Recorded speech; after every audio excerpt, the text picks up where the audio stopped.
For settings themselves, you do have the concave and the drum. For the concave settings, here to set the concave, we have a number of ways that we can do it on these machines. One, we can actually set the concave by using the armrest. The other one is using the actual sieves screen itself. By touching the actual concave, we can move it up or down. The other way is when we load a crop from the crop settings, the concave will be positioned to the correct place than what's been selected in there. So that bring the concave closer to the drum, we thresh more. Bring it away, we thresh less, but we allow more crop into the actual concave itself. So this system does rely on more crop being in there to allow crop on crop threshing. When we come back, the fan speed itself, the same again for the fan speed as to the concave and the drum settings. These settings here are loaded through the sieves screen when we load up the crop, and also on the armrest and the sieves screen you can then fine-tune your fan settings here.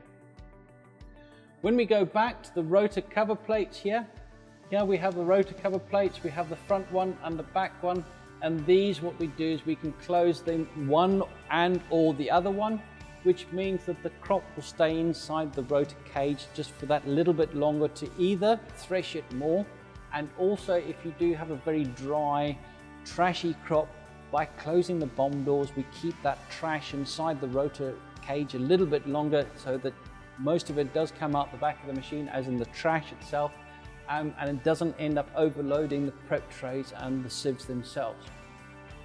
The same again for the rotor settings. All of that can be done from the sieve screen as we go back. So with the sieves, both the top and the bottom sieve, it is possible to vary their opening from 0 to 20 mil. So the opening itself, or how wide they actually open, will depend entirely on the crop setting and also the crop that you have going through the machine. So if you open the top sieve too much, you could overload the bottom sieve. If you don't open the bottom sieve enough, you might have too much returns.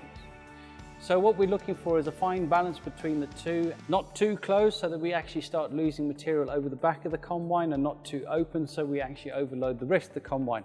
You need to have the balance between the two. So on this machine, I have got the electric setup so that I can adjust the sieves from the cab, both top and bottom.